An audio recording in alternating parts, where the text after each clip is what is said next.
What's going on, guys? Welcome back to WWE Network and Chill, where I, Graham G.S. and Matthews, break down all the original content I watch on the WWE Network. And today we're talking the February 27, 2021 edition of Talking Smack.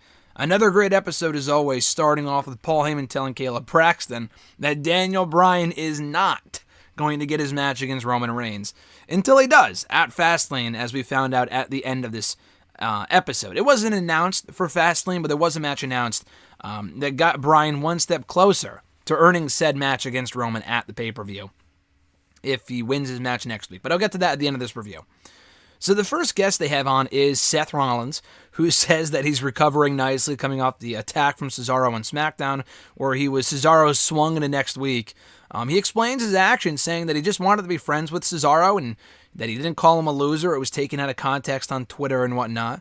And that all he wants to do for a longtime friend is allow him to join forces with Rollins. Maybe make him one of his followers, as he did a year ago with Austin Theory and Murphy and AOP and people like that. That was, I guess, Rollins' mindset. I'm not exactly sure. But he does say that Cesaro will never find his killer instinct. And Heyman kind of butts in and says, because Paul Heyman's on the show alongside Kayla, and says that he and Roman Reigns have been paying attention to Seth Rollins lately. And that he's doing all the right things. I completely agree with what you're doing. Just keep doing what you're doing, and Cesaro will fall in line eventually. And Rollins agrees. He says that he will learn. And then Rollins and Heyman, if they can only agree on one thing, it's that Kayla Braxton is fake news. That's what they said about her, which was great. So I thought that was funny. And then after Rollins leaves, Heyman says to Kayla, "You know, I woke up with some lower back pain this morning, and then after I shook Rollins' hand, it just all magically went away." It was like one of those, like, not messiahs, but like whatever, I don't know what you would call it, but like those religious people, like the preachers, I guess is the right word to use. Those preachers that are like, oh, if you just listen to me, I can make all your troubles go away, and all this other shit. So I think that's what he's like kind of relating Rollins to, which I thought was funny, and Kayla was not having any of it. Not having any of it. So the next guest they have on is Bianca Belair, who celebrates on top of the desk that she is going to WrestleMania. And not only that, but she's made her decision, and she's facing Sasha Banks for the SmackDown Women's Championship at the pay-per-view. She feels she made the right choice by choosing Banks, and her mom was texting her afterwards. She's really excited. The mom was really excited. Everyone's really excited. And she's looking to leave as the SmackDown Women's Champion. And that was really it. Bianca was on here for like a minute or two. A couple of minutes, kind of celebrating her decision. Not saying anything of note, but Bianca is so great on the show. She makes her point, and then she just takes off. Bianca always keeps it short, sweet, and straight to the point. It's not always newsworthy, but she always comes off as likable. She gets her point across. Heyman likes her. Kayla likes her. We all like. I think we all are fans of Bianca Belair for the most part. So I thought that was great. Then we have Daniel Bryan on the show, who... One of the first things that he does is make fun of Paul Heyman's skullet. And the hair that he had back in the ECW days. Why? I have no idea. I guess he just thought it was funny. And you could tell that Heyman was trying not to laugh when Bryan was going off about this. And then Kayla congratulated Daniel Bryan on his Elimination Chamber win this past week. But obviously he went on to lose to Roman Reigns with the Universal Championship. And it was because of that Bryan felt like a failure after losing to Roman Reigns. Because he's put himself on the back burner for the last year, giving people like Cesaro and Sammy and Jay and people like that more opportunities than himself. So when it was time for him to step up, unless I misinterpreted this, but it sounded like he said when it was time for him to step up, and he kind of put himself above everyone else, he failed to take that championship from Roman Reigns. And the biggest realization he had, he says, is that he failed himself. And he recalls ranking really, really low on an ambition test to determine how ambitious you are. It was a WWE, they gave out the test many, many years ago to all of their top stars. And the proctor had never seen anyone score so low on an ambition test before. He was like in the bottom 1 percentile of like the least ambition that they had ever seen, which was so funny. And he said, well, it's because I love what I do. And he just wrestles all the time, and that's when he got really, really pissed. He's like, I have wrestled more matches this year, even without live events, than Roman and Edge combined.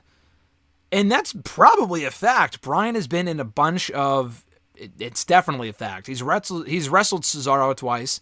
He's been in a number of tag team matches. He was in the Royal Rumble. He wrestled the Elimination Chamber. Edge was only in the Rumble. He wrestled Orton the next night on Raw. And that was it. Roman wrestled at the Rumble. He wrestled at Elimination Chamber. Maybe on SmackDown, but I don't think so. And again, that was it. So Bryan has probably wrestled double the amount that these two have. Because Bryan also wrestled like 3 times in one night a few weeks ago before the Royal Rumble. He wrestled twice in one night on Sunday. He's had other matches with Cesaro twice. He wrestled a few other tag team matches. So he probably has had at least 7 to 8 matches in 2021 already. So he's not wrong when he says that. And that's why he deserves to be the number 1 contender for the Universal Championship, no matter how much he respects Edge. And Heyman says, listen, I'll give you one more shot. You will fight Uso next week. One more time, you will fight Jey Uso. If you beat him, you get your shot at the Universal Championship at Fastlane. But if you lose, you must acknowledge that Roman Reigns is the tribal chief and that Roman Reigns is the main event of WrestleMania. And Bryan accepts. He'll even go so far, he says, to call Roman Reigns the tribal chief and the best wrestler he has ever been in the ring with. And he's not a man to break his promises. So that tells me he's making a promise that he's going to have to live up to, meaning he's going to win. He's not going to lose. Which I already discussed my thoughts on Bryan and Roman happening at Fastlane. It's a great match. I feel it's too soon. I said that in my SmackDown audio review already, so if you want to hear more thoughts and details on that, check out that video from earlier today. But Bryan proposes that his match against Jey Uso next week on SmackDown, because he's already been in the ring with him a bunch. He knows how Heyman and Roman and Jey work. He proposes that it be a steel cage. And Heyman accepts. Reluctantly, but he accepts the offer and he accepts the invitation. And they kind of bicker back and forth for a little while.